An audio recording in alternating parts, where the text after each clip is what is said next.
বিশ্বাস করতে কষ্ট হচ্ছে, বিশেষ করে ব্রাজিলের যারা সমর্থক রয়েছেন তারা এখনও কি ঘুমাতে পেরেছেন কিনা আমরা কিন্তু নিশ্চিত না।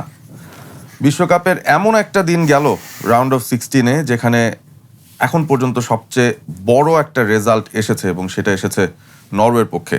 ব্রাজিল ভার্সেস নরওয়ের ম্যাচটা শেষ হয়েছে ব্রাজিলের পরাজয় দিয়ে, এবং অনেক ঘটনার পর এই পরাজয়ে ব্রাজিলের একটা জেনারেশন তারাই বোধহয় ফুটবলকে বিদায় জানালেন। নেইমার যাওয়ার আগে গোলটা দিয়ে গেলেন, তবে ব্রাজিলকে জেতাতে পারলেন না। ব্রাজিল নরওয়ে ম্যাচ ছাড়াও ইংল্যান্ড মেক্সিকোর আর একটা দুর্দান্ত লড়াই হয়েছে রাউন্ড অফ 16-এর, এবং সেই সব ম্যাচ নিয়ে ডেফিনেটলি আলোচনা করব। আপনাদের সঙ্গে বরাবরের মতো রয়েছে আমি আহমেদ বিন পারভেজ। আমন্ত্রণ জানাচ্ছি ওয়ালটন স্মার্ট ফ্রিজ প্রেজেন্টস ড্রিবলিংয়ের আজকের পর্বে একজন বিশেষ অতিথিকে সাথে পেয়েছে, এবং ইন্টারেস্টিংলি আমার মনে হয় ব্রাজিল দলটা তারা যদি তাকে পেতেন মাঠে, হয়তো গোল পরিশোধ করে তারা এই ম্যাচে হয়তো ফিরেও আসতে পারতেন নরওয়ের এগেনস্টে। আপনাদের সঙ্গে পরিচয় করিয়ে দিচ্ছি তপু বর্মন, বাংলাদেশ জাতীয় ফুটবল দলের ডিফেন্ডার এবং গোল স্কোরিং ডিফেন্ডার, সেটা আলাদা করে মেনশন করা লাগবে। তপু ভাই, অনেক অনেক ধন্যবাদ আসার জন্য। Thank you. আর আসলে আমি নিজেও খুব একটা কিভাবে ইন্ট্রোডাকশনটা দিব, কিভাবে শুরু করব এই ম্যাচটা নিয়ে কথা বলতে, নিজেও একটু কনফিউজড হয়ে যাচ্ছি। কারণ বাংলাদেশে আসলে ব্রাজিল আর্জেন্টিনা দুটো দলের এত বেশি ক্রেজ, একটা দল যখনই বাদ পড়ে যায় কোনো না কোনোভাবে, আগের বিশ্বকাপগুলো তো দেখেছি, বিশ্বকাপের অর্ধেক আমেজ ধরেন শেষ হয়ে গেল আর কি। তো আমরা ম্যাচে ঢোকার আগে আসলে এই ইমপ্রেশনটাই জানতে চাই যে ফ্যানদের আসলে কি অবস্থা হতে পারে বা কি ভাবছেন তারা, এরকম একটা শকের জন্য কি তারা প্রস্তুত ছিলেন? ফর মাই অপিনিয়ন আমি আসলে বলবো যে না, কারণ বাংলাদেশের মানুষ, আমি যদি বলি যে 50-50 বা 60-40 সাপোর্টার আর্জেন্টিনা ব্রাজিলের হয়তো একটু কম, কিন্তু আর্জেন্টিনা এখন জেনারেশনে আর কি অনেক পছন্দ করে, স্পেশালি মেসির জন্য বা নেইমারের জন্য হয়েছে। কিন্তু এত তাড়াতাড়ি আসলে এটা ডিসঅ্যাপয়েন্টেড, এবং কেউই আসলে এক্সপেক্ট করে নাই ব্রাজিল নরওয়ের সাথে হারবে। আচ্ছা যাই হোক, রেকর্ড আগের অনেক সময় অনেক রেকর্ড ছিল, 4 ম্যাচে 2তে হেরেছে, 2টাতে ড্র করেছে, কিন্তু এইবারের ওয়ার্ল্ড কাপটা আসলে আমার কাছে ব্রাজিল টিমটাকে খুবই ব্যালেন্স লেগেছে। আপনি যদি বলেন যে মরক্কোর পর থেকে তারা কিন্তু ভালোই খেলেছে, তারা গোল করেছেন আপনি যদি দেখেন, তো সেই ক্ষেত্রে আমি বলবো যে এটা একটা শকিং রেজাল্ট আমি মনে করি, স্পেশালি বাংলাদেশের মানুষের জন্য যারা কিনা ব্রাজিলকে অনেক ভালোবাসে। ইভেন দো আমি দেখেছি মানুষের খুবই খারাপ অবস্থা, এত ইমোশনাল, এত কান্নাকাটি, কিন্তু এটা আসলে আমি বলবো যে তাদের জন্য আসলে খারাপই লাগছে। কারণ সারা ওয়ার্ল্ডের আমার মনে হয় না এরকম ফ্যান বেজ আছে ব্রাজিল এবং আর্জেন্টিনা যেটা কিনা আমাদের দেশে আছে। এবং তাদের সাংবাদিক বলেন, তাদের হাই কমিশন বলেন, তারা কিন্তু আসলে very very happy about us. তো সেই ক্ষেত্রে আমি বলবো যে এটা একটা ব্রাজিল ফ্যানদের জন্য ডিসঅ্যাপয়েন্টেড। না অবশ্যই, এবং আমরা যদি ম্যাচের আগের মুহূর্তগুলো কথা চিন্তা করি, সেখানে কিন্তু কার্লো অ্যানচেলোটি বলেছিলেন যে নেইমার তিনি 90 মিনিট খেলার মতোই ফিট আছেন, একটা ইঙ্গিত দিয়েছিলেন যে হ্যাঁ নেইমার হয়তো গেম টাইম পাবেন। তবে আমরাও ধরে নিচ্ছিলাম যে হয়তো স্টার্ট তাকে দেওয়া হবে না, রাফিনিয়াকেও আমরা বেঞ্চে ফেরত পেয়েছিলাম। সো সবকিছু মিলিয়ে মনে হচ্ছিল যে ব্রাজিল একটা পরিকল্পনা করেই নামছে নরওয়ের এগেনস্টে। তারা জানে নরওয়ে কি ধরনের দল, কি ধরনের ফুটবল খেলবে, সো ব্রাজিল সেই অনুযায়ী একটা রেসপন্স দিবে। 11-এর মধ্যে শুরুতেই দেখছিলাম মার্টিনেলিকে শুরু করানো হলো, তো ভুলের শুরুটা কি সেইখান থেকেই হলো কিনা, এবং তারপর থেকে আসলে সিকোয়েন্সিয়ালি কি দেখলেন ম্যাচে? না আসলে আপনার নরওয়ের জন্য থ্রেট কারা কারা ছিল এটা অনেক ইম্পর্টেন্ট। আপনি স্পেশালি বিনিকে তো 1 নম্বর পজিশনে ধরতে হবে। আসলে এরকম লেভেলের প্লেয়ার এগেইনস্টে যখন আপনি খেলবেন তাকে রেসপেক্ট দিয়ে খেলতে হবে, যেটা আমি বুঝি অ্যাজ এ প্লেয়ার। যখন নাম্বার 10 পজিশনে নেইমার জুনিয়রকে দেখা যেত, নরওয়ে টিমের একটা অন্যরকমের অ্যাটিটিউড আমরা সেখানে ফলো করতে পারতাম। কারণ নেইমার এরকম একজন প্লেয়ার, যে কোনো সিচুয়েশনে একটা ভালো বাস, একটা ভালো গোল করার তার সেই অ্যাবিলিটি আছে। যেহেতু আমিও আপনার সাথে এক লাইনেই যাচ্ছি, অ্যানচেলোটি যখন বললো যে নেইমার 100% ফিট, আমি তাকে 90 মিনিটস খেলাইতে পারি, কিন্তু হোয়াই নট, এটা কেন তাকে নামানো হলো না, এটা কিন্তু আমার কাছে মনে হয় যে একটা মাইনাস পয়েন্ট। যেখানে আসলে নেইমার নামার পরে আপনি দেখেন খেলার কিন্তু অনেকটাই চেঞ্জ হয়ে গেছে। আসলে তার যে অ্যাকুরেসি অফ পাস, তার যে ডিসিশন মেক, এগুলো কিন্তু মার্টিনেলির কাছে আপনি পাবেন না, যেটা কিনা আমরা এই এত বছর ধরে নেইমারকে দেখেছি। এই নাম্বার 10 পজিশনে বলেন, নাম্বার 11 পজিশনে বলেন, সে কিন্তু ওয়ান অফ দ্য বেস্ট। তো সেই ক্ষেত্রে এই জায়গাটা একটা মিসিং ছিল। এবং তার সাথে আমি বলবো যে আর্লি হয়তো বা আরো ডিসকাস করবো, আমি এখনই বলতে চাই আর্লি যে পেনাল্টিটা পেল সেইখানে আসলে ডিসিশন মেকে প্রবলেম ছিল আমার মনে হয় টোটাল টিমের। আসলে যে স্পেশালিস্ট তাকে দিয়ে মারানো উচিত ছিল, এরকম একটা ম্যাচে আসলে পেনাল্টি মিস করা মানে আমরা যেটা বাংলা কথায় বলতে পারি যে পেনাল্টি মিস ম্যাচ মিস। তো সেই ক্ষেত্রে আমি বলবো যে ওইটা একটা ভেরি মানে মাইনাস পয়েন্ট দিকে চলে গেছে ব্রাজিলের জন্য। তারপরে ধরেন গোলকিপার এক্সেপশনাল খেলেছে স্পেশালি নরওয়ের। আর আমি আসলে একটু ভয় পাচ্ছিলাম টু বি অনেস্ট যে হালানের মতো প্লেয়ার 2টা চান্স পাবে 2টা গোল দিয়ে দিবে। আপনি যদি সেকেন্ড গোল দেখেন 50-50 চান্স কি সে 100%-এ কনভার্ট করেছেন। তো এটা কিন্তু আসলে আমি বলবো যে একটু তো মানে অ্যানচেলত্তি আমরা তার ডিসিশনকে সবসময় বাহবা দিয়েছি এবং আমরা খুবই খুশি, কিন্তু এই জায়গায় আসলে আমার কাছে একটু মানে পজিটিভ মনে হয়নি। ওয়েল, আমরা পেনাল্টি প্রসঙ্গ যেহেতু নিয়েই আসলেন, আমরা পেনাল্টিটা নিয়ে কথা বলতে পারি। সেখানে যখন পেনাল্টিটা ব্রাজিল পেয়েছে, যেটা আবার কুনিয়া আদায় করে নিয়েছিলেন, বক্সের ভেতরে তাকে ফাউল করা হয়েছিল এবং মনে হচ্ছিল যে 10-11 মিনিটের ভেতরে ব্রাজিল যদি পেনাল্টিটা স্কোর করতে পারে, একটা লিড পেয়ে গেলে ম্যাচটা হয়তো নরওয়ের জন্য ডেফিনেটলি কঠিন হতো। পেনাল্টিটা নেয়ার জন্য দেখছিলাম ভিনি বল হাতে নিয়ে দাঁড়িয়ে আছেন, ব্রুনো গিমারেশ দাঁড়িয়ে আছেন। ভিনি একদম শেষ মুহূর্তে ব্রুনো গিমারেশের হাতে বলটা তুলে দিয়ে পেছনে চলে আসলেন। তো অনেক টিমেরই হয় এটা একটা ট্যাকটিক যে তারা প্রতিপক্ষকে আসলে বুঝতে দেন না যে শটটা কে নেবেন, দেখা যায় অন্য একজনই বল ধরে থাকেন। বাট সত্যি কথা, ভিনি যখন বলটা ধরছিলেন, ব্রাজিল সমর্থকরা হয়তো ভাবছিলেন যে তিনি আসলে নেবেন, ব্রুনো তার সঙ্গে এমনি দাঁড়িয়ে আলোচনা হয়তো করছেন। ব্রুনো গিমারেশ নিউক্যাসলেও তিনি যখন মাঠে থাকেন পেনাল্টি নেন, সেটা আমরা দেখেছি। তবে এই কনটেক্সটে আসলে একটা টিমের লিডার বা একটা টিমের লিডিং গোল স্কোরার, যার উপরে আসলে সব ডিপেন্ড করছে, তার কি আর একটু বেশি দায়িত্ব নিয়ে নিজেই ভোকাল হয়ে বলা উচিত না যে আমি দায়িত্বটা নিতে চাই, আমি মারতে চাই? আসলে এটা আমার কাছে মনে হয় কিছু সিচুয়েশনে আসলে মানে কনফিডেন্সটা শো করা উচিত, যে কিনা আসলে লিডিং স্কোরার ব্রাজিলের হয়ে এবং দুর্দান্ত পারফরমেন্স করে যাচ্ছিল ভিনিসিয়াস জুনিয়র। আসলে তার দায়িত্বটা নেওয়া দরকার ছিল ফর মাই অপিনিয়ন। এবং এটা আসলে সেই ক্ষেত্রে আমার কাছে মনে হইতো যে সে হয়তো বা গোল করতে পারতো, তার মানসিকতা কিন্তু অনেক উপরের লেভেলে ছিল এবং তার গত ম্যাচে কিন্তু সে অনেক ভালো খেলেছেন এবং একাই চেষ্টা করেছেন কিছু একটা করার।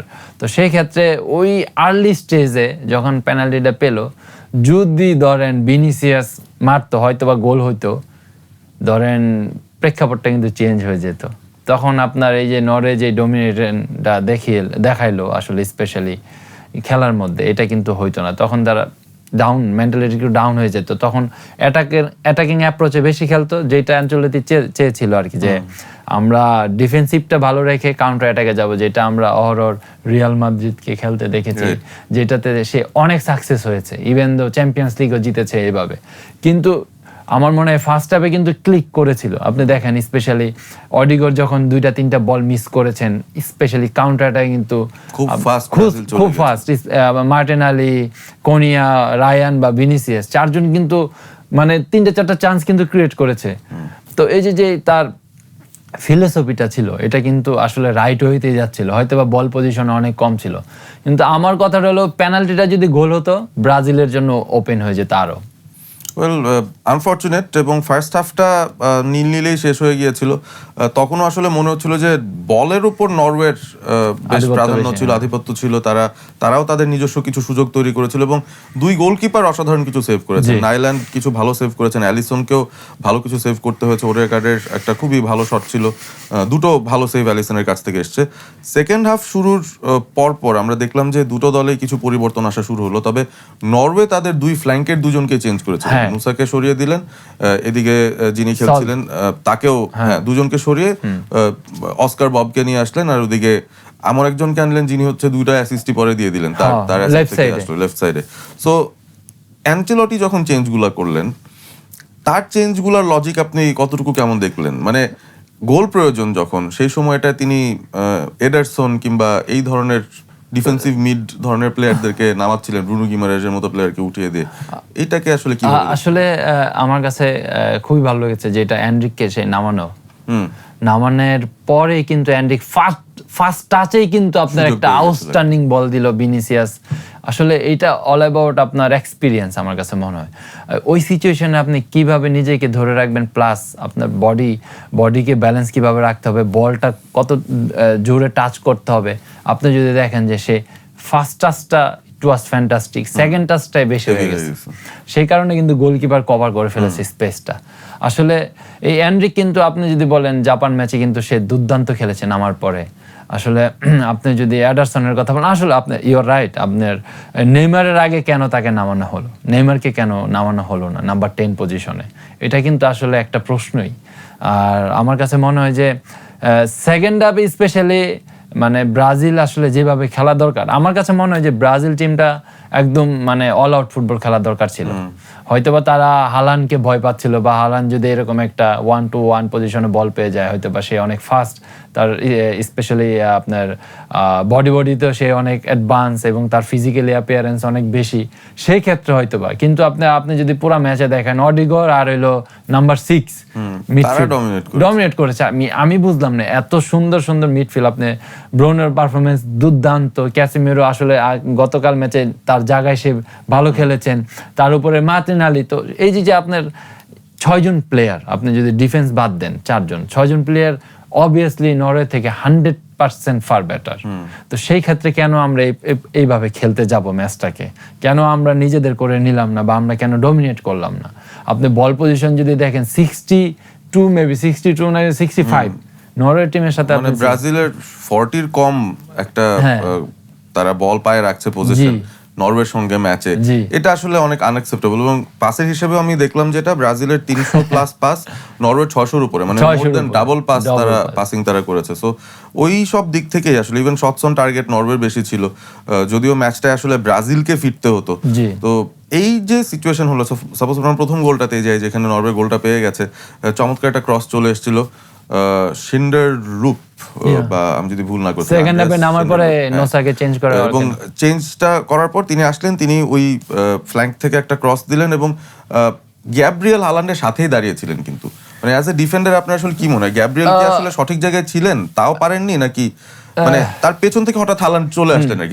এটাই আসলে হালানের একটা এক্সেপশনাল ব্যাপার, যেটা কিনা আমরা অহরহ সবসময় দেখে থাকি। সে আসলে কখনো বলের সামনে থাকে না, অলওয়েজ সে বলকে অ্যাটাক করে।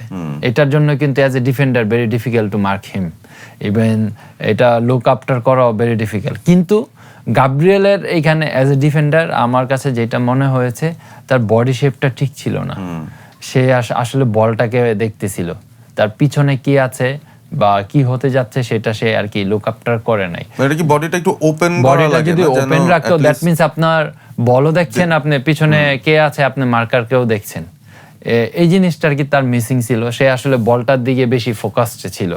এখন আপনার যদি বল ফোকাস ছিল, ওইটা ইট ওয়াজ ফাইন, নো প্রবলেম। কিন্তু আপনি যদি তাকে বডিতে একদম কন্টাক্টে থাকতেন, আপনি জানেন যে এরকম একটা লেভেলের প্লেয়ার আপনার পিছনে আছে বা আপনার সামনে আছে, আপনি বুঝতেছেন আপনার পাশে ঘুরঘুর করতেছে, তো দ্যাট মিন্স আপনার তাকে ক্লোজ ডাউন করতে হবে। যখনই সে ফ্লাই করতেছিল, তখন যদি তাকে ধরেন স্পেশালি তার ক্লোজে থাকতে, হয়তো বা হালান কিন্তু একটু ডিস্টার্ব হইতো। হ্যাঁ, ডেফিনেটলি। যেটা ধরেন মানে আমরা নর্মালি বেশি বড় প্লেয়ার বা ভালো ফাস্টার নাম্বার 9 এর এগেইনস্টে যখন খেলি, তাকে অলওয়েজ আপনার ক্লোজ ডাউন করে রাখতে হবে। আপনি যদি তাকে একটু স্পেস দেন, গ্যাপ দেন, মানে হি ক্যান হার্ড ইউ, যেটা কিনা হালান্ড করেছে। গাব্রিয়েলের আরেকটু সজাগ থাকা দরকার ছিল ওই জায়গাটায়, কারণ তাদের এই ব্যাটল কিন্তু আমরা ইংলিশ প্রিমিয়ার লিগে অহরহই সেটাই হতে থাকে। এবং আমার মনে হচ্ছিল এই কারণেই তিনি হয়তো একটু সচেতন থাকবেন, তিনি জানেন হালান্ড কি করেন, এবং সেই জায়গায় হালান্ড আবারও কিন্তু তার উপর দিয়েই মোটামুটি সাকসেসফুল হলেন একটা ইন্টারন্যাশনাল ম্যাচে বা জাতীয় দলের জার্সিতেও। ডিসঅ্যাপয়েন্টিং একটা ডিফেন্সিভ এফোর্ট, নরওয়ে 1-0 গোলে এগিয়ে গেল। তখন আবার এক্সপেকটেশন ছিল ব্রাজিল একেবারে ফুল অ্যাটাকিং মোডে, যে তারা অ্যাটাকের পর অ্যাটাক করবে, নরওয়েকে চাপিয়ে রাখবে, ইকুয়ালাইজার দেওয়ার চেষ্টা করবে। খেলাটা কিন্তু সেই প্যাটার্নে যায় না। তারপরও আপনার মানে একটা প্লেয়ার অডিগর, আমি দেখলাম যে সারাক্ষণ রানিং এর মধ্যে থাকলো, এত মোবাইল।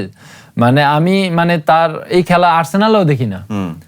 মানে আমি তো মানে মোটামুটি অনেক ফুটবল ফলো করি, স্পেশালি ইংলিশ প্রিমিয়ার, লা লিগা সবকিছুই, কিন্তু কালকে সে এত স্পেস কেন পেল, এটা কিন্তু একটা বিশাল ব্যাপার। আপনি তাকে এত স্পেস কিসের জন্য দিলেন, বা যখন তার পায়ে বল আমরা কেন তাকে ক্লোজ ডাউন করলাম না, প্রেস করলাম না? এটা অল অ্যাবাউট আসলে আমার কাছে মনে হয় কোচ ডিসিশন। আসলে কোচ একটা টিমকে আসলে কি ফরমেশনে খেলাতে চায়, তার ফিলোসফি কি, এবং সে আসলে কি চায় ডিউরিং ম্যাচে, উইদাউট বল বা উইথ বল, আসলে এটা কিন্তু অল অ্যাবাউট কোচ প্ল্যান। তো সেই ক্ষেত্রে আমার মনে হয় যে অ্যানচেলত্তি আসলে এইভাবেই চাচ্ছিল খেলাটাকে, আপনার স্লো করে যখন বল আসবে তখন উইথ বলে আমরা কাউন্টার অ্যাটাকে হার্ট করার চেষ্টা করব। আসলে সাকসেস হয়েই গেছিল, কিন্তু আসলে goalkeeper he was fantastic, he did his মানে পারফেক্ট জব। তো সেই ক্ষেত্রে আমি বলবো যে আসলে যেটা আপনি বললেন যে সেকেন্ড হাফ বা একটা গোল খাওয়ার পর আসলে ব্রাজিল ওইভাবে কামব্যাক নিজেরা করতে পারে না, because of they give them so much space in specially midfield zone. আপনি যদি দেখেন ওডিগো নাম্বার 6, স্পেশালি যারা দুইটা উইং নামলো তাদেরও কিন্তু অনেক স্পেস দেওয়া হচ্ছিল, ওয়াইড পজিশনে তারা Wide বলের position, উপর হ্যাঁ। অনেক সুযোগ তো পাচ্ছে। এই যে আপনার রাইট ব্যাক খেলছে ড্যানিলো, আসলে 34 ইয়ার্স ওল্ড, সে চেষ্টা করছে বিকজ আপনার এক নাম্বার রাইট ব্যাক ইনজুরিতে পড়ে গেলেন ফ্রেন্ডলি ম্যাচে, তো এর জন্য তাকে দিয়ে আর কি খেলানো হয়েছিল। কিন্তু আমি বলবো যে তার এক্সপিরিয়েন্স দিয়ে কিন্তু সে খেলেছে, বাট আপনি যখন একটা পেজি প্লেয়ার বা স্পিডি প্লেয়ারের সাথে খেলবেন, এটা কিন্তু একটু ভেরি ডিফিকাল্ট ফর অ্যাডজাস্টমেন্ট, যেটা কিনা একটু প্রবলেম সে ফিল করেছে। রাইট সাইড দিয়ে দুইটা ক্রস আসলো, দুইটা গোল হলো। তো এটা আসলে আমি বলবো যে এই কিছু তো আপনার দায়ভার কোচের নিতে হবে, যেটা কিনা আমরা বুঝতে পারছিলাম যে আসলে ম্যাচে ফেরার জন্য যে একটা ক্ষুধা বা যে একটা স্পিড নিয়ে খেলা, সেটা কিন্তু আমরা দেখতে পাইনি। এবং আমার কাছে আসলে মনে হচ্ছিল কি যে ব্রাজিল দলের আসলে যাদেরকে বেঞ্চ থেকে নামালে ইম্প্যাক্ট হতো তাদের মধ্যে একজনকে ব্রাজিল স্টার্টই করিয়ে দিয়েছিল আমার মনে হয়, মার্টিনেলি। মানে প্রবাবলি সে যদি সেকেন্ড হাফে আসতো তাহলে হয়তো ইম্প্যাক্ট অন্যরকম হতো, অন্য কাউকে দিয়ে স্টার্ট করতে পারতো, একটা মিডফিল্ডার দিয়ে স্টার্ট করতে পারতো, দেন পরবর্তীতে আসতে পারতো, কারণ ব্রাজিল বল রাখতে চাইছিল না। এবং সেকেন্ড গোলটার সময় যেটা তপু ভাই বললেন যে স্পেস দেয়া হচ্ছে তাদেরকে, সেই স্পেসটাই দেয়া হলো। হালান্ড বলটা পেলেন, তার আশেপাশে কিন্তু কেউ নাই তাকে ক্লোজ ডাউন করার জন্য, সেখান থেকে একটা ফ্রি 2 টাচ নিয়ে তারপরে তিনি ফিনিশটাও করলেন।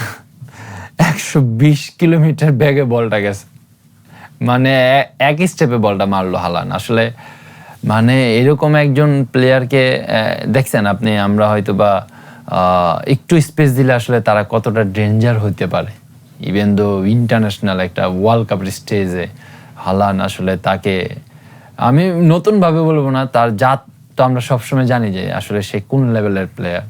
সে অলরেডি 7টা গোল করে ফেলেছেন, এখন আপনি টপ 3 মেসি, এমবাপে এবং হালান। তো ওই জায়গায় আসলে হালানকে এতটুক সময় দেওয়াটা উচিত হয়নি, যেটা কিনা মানে তারা দিয়েছেন। আপনি মার্কিনিয়াস ছিল, গাব্রিয়েল ছিল, পিছনে ক্যাসেমিরো ছিল, এই 3জন প্লেয়ারের এত সময় দেওয়াটা উচিত হয় নাই। তারা একটু ক্লোজ ডাউন করলে বা তাকে ধরেন একটু পেস বা ফেস করলে কিন্তু আসলে সে ডিসব্যালেন্স হইতো বা লেফট সাইডে বা পিছনে ব্যাক পাস করতো। সে কিন্তু একদম ক্যাজুয়াল ছিল, বিশ্বাস করেন যখন গোলটা দিল যারা ধারাভাষ্যকার ছিল যে ক্যাজুয়াল নাম্বার 9 বল মেরে গোল দিয়ে দিল। মানে মনে হচ্ছে ট্রেনিং এ তিনি বলটা পেলেন, 2টা টাচ নিচ্ছেন, তারপর শুট করছেন। তো এই যে ব্যাপারটা, এটা আসলে মানে আমি কি বলবো যে আসলে অনেক মানে অ্যামেচার একটা বা ভেরি ডিসঅ্যাপয়েন্টেড, কারণ আপনি মার্কিনিয়াস এবং গাব্রিয়েল ওয়ার্ল্ডের 2টা বেস্ট সেন্টার ব্যাক, আপনি তাদের ফার্স্ট এবং সেকেন্ড দুইজনকেই ধরতে হবে আপনি যদি হিসাব করেন। বিকজ গাব্রিয়েল আর্সেনালের লিগ জিতেছেন, চ্যাম্পিয়ন্স লিগের ফাইনাল খেলেছেন, মার্কিনিয়াস সব জিতেছেন। তো এরকম লেভেলের প্লেয়ার যারা কিনা আসলে ম্যাচ ঘুরিয়ে দেয় সামটাইম, আমরা জাপান ম্যাচে গাব্রিয়েলকে ক্রস করতে দেখেছি, তাই না? মার্কিনিয়াস কত হেড দিয়ে গোল করেছেন, মানে হিউজ। তো সেই ক্ষেত্রে আসলে এতটুকু সুযোগটা দেওয়া, এত টাইম দেওয়াটা উচিত হয় না, এবং এটা পানিশড। ব্রাজিলের কাছ থেকে আসলে এই ফাইট ব্যাকের এক্সপেকটেশনটা ছিল বিধায় বোধহয় আরো বেশি মনে হচ্ছে যে হ্যাঁ ডিসঅ্যাপয়েন্টিং একটা ব্যাপার। তবে স্কোর লাইন তো যেহেতু 2-1, একটা গোল তো ব্রাজিল দিয়েছে, তবে সেটা মোটামুটি ম্যাচ মানে শেষ হয়ে গেছে সেরকম একটা সিচুয়েশনে। এক্সট্রা টাইম দেওয়া হয়েছিল, নেইমার তো নেমেছিলেন, মোটামুটি 20-25 মিনিট খেলার সুযোগও পেলেন। নেইমার পেনাল্টিটা নিতে আসলেন, এবং সেই পেনাল্টিটা পাওয়ার যে পরিস্থিতি সেটা ছিল ক্যাসেমেরোকে এলবো দিয়েছিলেন নরওয়ের একজন সাবস্টিটিউট প্লেয়ার যিনি এসেছিলেন ডিফেন্সিভ হাফে খেলার জন্য। নেইমার যখন পেনাল্টিটা নেবেন তার আগে কিন্তু নাইল্যান্ড নেইমারকে একটু কাটিয়ে দেওয়ার চেষ্টা করছিলেন, এবং ওই পেনাল্টি সিচুয়েশনের একটু আগে আবার মাঠের অন্য জায়গায় একটা ঝগড়াঝাটিও লেগে গিয়েছিল। সো উত্তপ্ত একটা অবস্থা, ব্রাজিলও বুঝতে পারছে আসলে 2-0 গোলে পিছিয়ে সেখান থেকে আসলে ফেরার উপায় হয়তো নেই। তবে নেইমার কি আবারও যে দেখিয়ে দিলেন যে তিনি যদি স্টার্ট করতেন, সেই পেনাল্টি যদি তার পক্ষে আসতো, তাহলে কি ব্যাপারটা অন্যরকম হতো? ডেফিনেটলি নেইমার নিত। আর নেইমার তো অল অ্যাবাউট কনফিডেন্স ভাই। কারণ আপনি তার যদি ক্যারেক্টার দেখেন এবং তার যেই অ্যাপিয়ারেন্স দেখেন, সেটা কিন্তু অল অ্যাবাউট কনফিডেন্স। মানে এরকম একজন প্লেয়ার আপনার যখনই নামবে সেই সামথিং মানে ভালো কিছু করবেই। এবং এটা তার, আমার কাছে মনে হয় এটা তার অ্যাবিলিটি বলেন বা এটা তার এক্সপিরিয়েন্স বলেন, এটা তার ম্যাচুরিটি বলেন, সব কিছু মিলিয়ে একটা জিনিস মানে নেইমারকে দেখলে স্পেশালি হয়তো বা আপনিও খুব খুশি হয়েছেন, আমিও খুব খুশি হয়েছি। আসলে এটা ওভার দ্য ওয়ার্ল্ড তাকে সবাই ভালোবাসে অ্যাবাউট তার ফুটবল ক্যারিয়ার। তো এটা আসলে আমি বলবো যে নেইমার যদি থাকতো ওই পেনাল্টিতে 100% নেইমার নিত। এবং যে গোলটা ব্রাজিল পেল, গোলকিপার কিন্তু তাকে আসলে একটু মাইন্ড গেম খেলার চেষ্টা করেছিল। নেইমার কিন্তু হাসতেছিল যে হয়তো বা ওদের ল্যাঙ্গুয়েজ এরকম কিছু হয়তো বলেছে, তুই মানে হয়তো বা সেভ দিতে পারবা না, তুমি পারলে সেভ দাও। তো যখন গোল করলো আসলে নেইমার কিন্তু আর সামনে গেল, কথাও বলেছে maybe I don't know, maybe বলছে দিস ইজ নেইমার, তুই আসলে বুঝতেছিস না আসলে এরকম হয়তো মানুষের সঙ্গে তুমি এসব করতেছ। তো এই নেইমার হয়তোবা যদি ওই শুরুতে নামতো, ওই পেনাল্টি গোল হয়তো 100% শিওর। দেখেন 2-2 সময়তে থাকতো, তারপরে হয়তোবা 30 মিনিট এক্সট্রা পাইতো, ব্রাজিলের জন্য আরেকটু সুযোগ থাকতো। তো আসলে এটা তো এখন ধরেন coach decision, all about coach. কারণ কোচ এরকম একজন পার্সন যে কিনা সব সুপ্রিম অফ দ্য টিম, আপনি সব ডিসিশন তার কাছ থেকে আসে। একটা শেষ প্রশ্ন, ব্রাজিলের এই দলটায় কোন জিনিসটার অভাব সবচেয়ে বেশি ছিল আপনার মনে হয়? আমার কাছে মিডফিল্ডে একটু দুর্বল লেগেছে। মিডফিল্ডে আসলে ধরেন S like Casemiro last world cup যেই এফোর্টটা দিছে আসলে অ্যাজ এ প্লেয়ার, এই বছর আর কি তার কাছ থেকে সেই এফোর্টটা পাওয়া না। অ্যাজ এ নাম্বার 6 আপনি বলের জন্য সবসময় অ্যাভেলেবেল থাকবেন। যখন অপোজিশন অ্যাটাকিং আপনার জোনে আসবে, আপনি সেটার সবার আগে আপনি ফেস করবেন এবং আপনার দুইটা সেন্টার ব্যাকের সাথে আপনার কম্বিনেশনটা ওয়েল থাকতে হবে। এটা কিন্তু নর্মাল ব্যাপার তার জন্য। হয়তোবা আমি বুঝলাম না, হয়তো ভাই 34 ইয়ার্স, মাত্র ভেরি ইয়াং ভাই, 40 হয়ে গেছে। কিন্তু আসলে এটা কি ফিটনেসের প্রবলেম নাকি কনফিডেন্সের প্রবলেম? আরেকটা প্রবলেম হয়েছে যেটা একদম ফিক্সড, নাম্বার 9, যেটা কিন্তু যেটা আমরা ফার্স্ট ম্যাচে দেখেছি, ইগোর থিওগো। আসলে এই প্লেয়ারটাকে আমার মনে হইতো যে আরেকটু টাইম তাকে দেওয়া উচিত ছিল। আসলে এরকম একজন ফিজিক, এরকম একজন টলেস্ট প্লেয়ার আসলে আপনার টিমে প্রয়োজন। হয়তোবা সে অ্যানচেলোটি 4-4-2 ফরমেশনে খেলেছে, হয়তোবা তার কাছ থেকে সেই ডিফেন্সিভ সাপোর্টটা পেত না বিধে হয়তোবা খেলাই নাই। কিন্তু আমার মনে হয় এরকম একজন প্লেয়ার যে কিনা ইংলিশ প্রিমিয়ার লিগে 22টা গোল করেছে, second highest scorer of the EPL, তো দ্যাট মিনস তার ভিতরে সেই অ্যাবিলিটি আছে বিধেই তো ওই লেভেলে গোল করছে। তো আমার মনে হয় যে এত কম সময় খেলানোটা আমার মনে হয় না ঠিক হয়েছে, তাকে আরেকটু বেশি সুযোগ দেওয়া দরকার ছিল।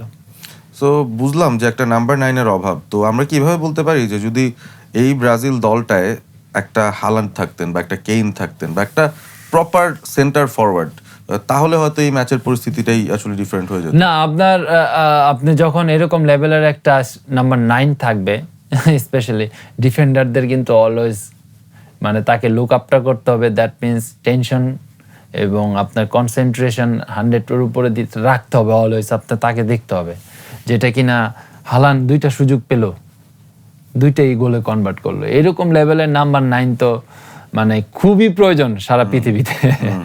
ব্রাজিল টিমেও দরকার ছিল, যেটা আপনি যদি ইতিহাস ঘাটেন, R9, রিভালদো, হ্যাঁ, তো ওদের যে পারফরমেন্স আমরা দেখতাম এবং তারা কিভাবে ডমিনেট করতো, অপোজিশনের ডিফেন্ডারদেরকে ডমিনেট করতো, ম্যাচ তো ডমিনেট করতোই। তো ওই জিনিসটা কিন্তু ব্রাজিলের অনেক বছর ধরে আপনি আপনার আদ্রিয়ানোর পরে কে ওইটাকে ধরলো আপনি দেখেন, আসলেই নাই। 2002 এর পর 6 ওয়ার্ল্ড কাপ, 10, 14, 18, 22, 26 নাম্বার 9 হিসাবে কে খেলেছে? কারণ নাম কিন্তু আলাদা করে ফোকাস বলা যায় না যে তারা ভালো করেছেন ফর ব্রাজিল। আসলে একটা লং স্ট্যান্ডিং প্রবলেম, এটার সলিউশন কিভাবে হবে জানি না। অ্যানচেলটি এসেছেন, তার ট্যাকটিক্স দিয়েও কাজ হয়নি। এখন ব্রাজিলের ভবিষ্যৎ কি আমরা বলতে পারছি না। তবে একটা ব্যাপার নিশ্চিত আমরা, যে ব্রাজিল বাদ পড়ে গেছে রাউন্ড অফ 16 থেকেই, কোয়ার্টার ফাইনালে যাওয়া হচ্ছে না। চলে গেছে কোয়ার্টার ফাইনালে নরওয়ে, এবং তাদের ভাইকিং স্বপ্ন তারা বাঁচিয়ে রেখেছে। খুব অল্প সময় বাকি আছে, আমরা ব্রাজিল নিয়ে একেবারে ডিটেলড ডিসকাশনে চলে গিয়েছিলাম। অল্প সময়ের ভেতরে আমরা আসলে ইংল্যান্ড মেক্সিকোর ম্যাচটাকে খুব কুইকলি রিভিউ করতে পারি, যেখানে অনেক কিছু ঘটেছে। অল্টিটিউড নিয়ে অনেক ঘটনা হচ্ছিল। আজতেকাতে মেক্সিকো হারে না 13 বছর ধরে, এরকম একটা রেকর্ড ছিল। 89 ম্যাচ থেকে 60টা জয়, 17টা ড্র, মাত্র 2টা ডিফিট, এই ছিল আজতেকাতে মেক্সিকোর রেকর্ড। এবং ইংল্যান্ড এই মাঠে 40 বছর আগে এসেছিল, শেষ যে ম্যাচ খেলেছিল সেটা আর্জেন্টিনার সঙ্গে, এবং সেই ম্যাচেই ম্যারাডোনা ওই hand of god, goal of the century সব দিয়েছেন। তো সব কিছুই ইংল্যান্ডের বিপরীতে ছিল বলা যায়। তবে ইংল্যান্ড কিন্তু রেজিলিয়েন্স দেখালো শেষ পর্যন্ত এই ম্যাচে। না আসলে ইংল্যান্ড, আমরা হয়তো ইংল্যান্ডকে সেভাবে কাউন্ট করি নেই। আপনি যদি ওয়ার্ল্ড কাপের শুরুতে দেখেন, আমরা জাস্ট কথা বলেছি Brazil, Argentina, France, Spain, Portugal. আসলে এখন যদি হিসাব করেন, আমার কাছে তো মনে হয় আপনার তারা টপ 2 বা 3 টিম, তাদের সেই অ্যাবিলিটি আছে। তো সেই ক্ষেত্রে আমি বলবো যে তাদের specially forward line, defence line, midfield জোনটা অনেক স্ট্রং। তারা আসলে ডাকলান রাইসের কথা আপনার বলতে হবে। আসলে হি ইজ দ্য গায়, যখন টিমের সাথে সে রাইট ব্যাক খেলেছে লাস্ট ম্যাচ, যেটা কিনা ডেলিভার করেছে, এবং সে রাইট ব্যাক খেলে ক্রস করেছে 4টা থেকে 5টা। মানে তার যে অ্যাবিলিটি, স্পেশালি রানিং অ্যাবিলিটি, মানে ট্রিমেন্ডাস। মানে তার প্রশংসা মানে করতেই হবে ইংল্যান্ড টিমের, one of the best player. তার সাথে আপনি দেখেন যে অ্যান্টনিও গ্রোডন যে এই ম্যাচে স্টার্ট করলো, বিলিংহামের পারফরমেন্স দেখেন, হ্যারি কেন, সাকাকেও স্টার্ট করিয়েছিলেন। তো এবার কিন্তু আসলে কোচের মানে পুরো অ্যাটাকিং একটা প্ল্যান ছিল, এবং যারা কিনা বেস্ট ওই ম্যাচের জন্য তাদেরকে ইউজ করেছে।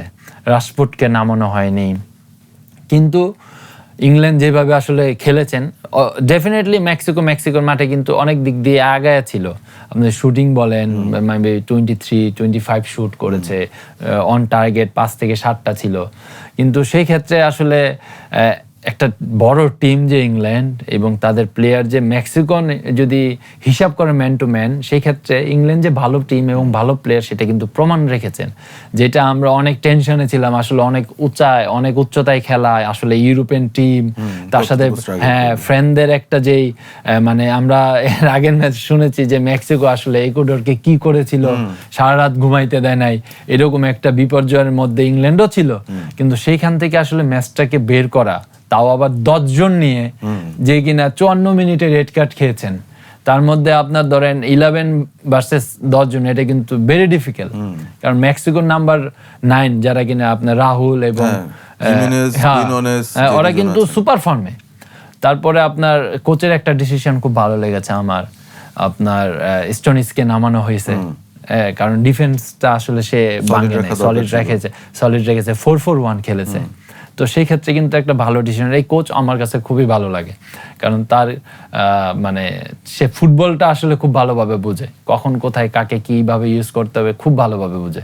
বেলিংহামের 2 গোল, তারপরে বেলিংহামের ব্যাপারে একটু যদি বলেন যে তার 2টো গোলে তার পজিশনিং এর কথা হোক, কিংবা তার রানগুলো মেক করার কথা হোক, ব্লাইন্ড সাইড করে ফেলছেন তিনি ডিফেন্ডারদেরকে। না আসলে ভাইয়া, আপনার বেলিংহাম মানে কিভাবে গোল করতে হয় আসলে সে জানে, অ্যাজ এ নাম্বার 10 হিসেবে। আপনি যদি রিয়াল মাদ্রিদে তার স্কোরিং অ্যাবিলিটি দেখেন, ইংল্যান্ড টিমে এবার হয় অলরেডি 4টা গোল করে ফেলেছেন আসলে নাম্বার 10 পজিশনে খেলে। আসলে তার জন্য এই পজিশনটা এত সুইটেবল তার জন্য। সে আসলে বল প্লেয়িং প্লেয়ার, এবং উইদাউট বল যে রানগুলা করে, আপনি যদি তার ডিফেন্সিভ অ্যাপ্রোচ দেখেন, মানে একটা প্যাকেজ ভাই, মানে বিলিংহাম একটা প্যাকেজ, এখানে কোনো তার ল্যাকিংস নাই। এটা হয়তো বা আমার সাথে এগ্রি করবেন আপনি। তার হেডিং ওয়ার্ক ভালো, তার প্লেস ভালো, তার শুট ভালো, তার ডস ভালো, তার ডিফেন্সিভ ওয়ার্ক ভালো। আমার কাছে মনে হয় এখন একটা প্লেয়ার যে কিনা আছে ওয়ার্ল্ডের, তার সব আছে, যেটা আমরা প্রতিনিয়ত এবং প্রতি ম্যাচে দেখছি। কালকে দেখেন একটা পায়ে গোল দিয়েছে, একটা হেডে গোল দিয়েছে, এবং তার পজিশন সেন্স দেখেন। হ্যারি কেনে ক্রস করছে, ঠিক আছে, 2-3 জনের মাঝখানে, কিন্তু তার বডি পজিশনটা দেখেন, তার রানটা দেখেন, এবং আপনি দেখেন তার ফার্স্ট গোল হেডেরটা, মানে কোথা থেকে এসে আপনি যদি এটাকে বলে যে ধরেন সেকেন্ড রান বা থার্ড রান, সেইটা কিন্তু ফিনিশ করেছে। তো এই যে তার সেন্স, তার এই বয়সে তার যে সেন্স, এটা আসলে আউটস্ট্যান্ডিং। এটা অনেক শিক্ষণীয়। তার কাছ থেকে আমাদের এই পজিশনে যারা খেলেন তাদেরকে আসলে তাকে লুক আপটার করা উচিত, তাকে ফলো করা উচিত। আসলে সে কিভাবে নিজেকে প্রতিনিয়ত প্রুভ করছে ওয়ার্ল্ড ফুটবলে। খুবই খুবই খুবই ভালো খেলেছে বেলিংহাম। আর তার সাথে হ্যারি কেনের প্রসঙ্গে তো আমাদের যাওয়া দরকার আমি মনে করি। হ্যারি কেন একজন প্লেয়ার, সে সামনে দাঁড়িয়ে টিমকে লিড দিয়ে যাচ্ছে এবং দলের জন্য যখন টাইট সিচুয়েশনে সে স্টেপ আপ করছে। আপনি লাস্ট 2টা ম্যাচে 3 গোল, যে 2টা গোল দিয়েছে আসলে ওই একটা গোল তো মানে one of the maybe best বা সেকেন্ড হইতে পারে যদি আপনি ওয়ার্ল্ড কাপে ক্যাবো বার্থডে প্লেয়ার গোলটা আমি 1 নম্বরে ধরবো। তারপরে যদি ধরেন হ্যারি কেনের গোল জাপানের সাথে। তো আমি বলবো যে আসলে হ্যারি কেন মানে একজন প্লেয়ার যে কিনা দলনেতা এবং তার প্রতিটা প্লেয়ারের মানে 100% ট্রু রেসপেক্ট আছে এবং তার যে কথা সবাই শুনে, এটা আসলে ইংল্যান্ড টিমের জন্য একটা বড় ব্যাপার। এবং হ্যারি কেনের 73টা গোল এই সিজনে, এখনো সিজন শেষও নেই। নকআউট স্টেজের আরেকটা ম্যাচ তারা যদি হেরে যায় ফিনিশ সিজন, যদি না হারে কন্টিনিউ করবে কিন্তু। তো এটা কিন্তু আসলে second high scorer all time Messi পরে। তো দ্যাট মিনস এই প্লেয়ারকে আপনি কিভাবে আটকাবেন? তো এটা খুবই পজিটিভ ব্যাপার, খুবই ভালো লাগার ব্যাপার ইংল্যান্ড টিমকে নিয়ে এবছর। ওয়েল, ইংল্যান্ড একটা দুর্বোধ্য কাজই করেছে বলা যায়। মেক্সিকোকে তারা 3-2 গোলে হারিয়েছে এবং কোয়ান্সার সেই লাল কার্ড খাওয়ার পরও 10 জনের ইংল্যান্ড কিন্তু মেক্সিকোকে সামহাও সামলে নিতে পেরেছে। এবং হ্যারি কেনের ব্যাপারটা যেটা বললেন, আমরা আসলে এত বেশি ম্যাচ নিয়ে একের পর এক ডিসকাস করতে থাকি যে কে কার এগেনস্টে কখন গোল দিয়েছে, অনেক সময় একটু ওলটপালট হয়ে যায়। আমি একটু আগে বোধহয় বলছিলাম জাপানের এগেনস্টে দিয়েছেন, সেটা জাপান ছিল না, কঙ্গোর এগেনস্টে দিয়েছিলেন। সেটা হঠাৎ করে যে মাথায় ক্লিক করলো। বাট এটাই ঘটছে আসলে, ওয়ার্ল্ড কাপ যেভাবে চলছে মাথা ঠিক রাখাই অনেক সময় অনেক অন্যরকম হয়ে যাচ্ছে বিষয়টা। অন দ্যাট নোট, আজকের মতো Walton smart fridge presence dribbling এর আজকের পর্বটা শেষ করতে চাচ্ছি। তপু বর্মন, অসংখ্য ধন্যবাদ, আপনার ইনসাইটস আমাদের সঙ্গে শেয়ার করলেন এবং আশা করি সামনেও কোনো একদিন আপনাকে আমরা পাবো বিশ্বকাপ চলাকালীন সময়। Thank you very much. Thank you Parvez ভাই। এবং সেই সাথে আগামীকাল আবারও দেখা হবে সেই আশা নিয়ে বিদায় নিচ্ছি। দেখা হবে এবং অফকোর্স আমরা কিন্তু পর্তুগাল স্পেন নিয়েও কথা বলার সুযোগ পাইনি, আমরা ইউএসএ বেলজিয়াম নিয়েও কথা বলার সুযোগ পাইনি। একবারে আগামীকাল আমরা এই দুটো ম্যাচেরই রিভিউ নিয়ে আপনাদের সঙ্গে চলে আসবো। ভালো থাকবেন সবাই।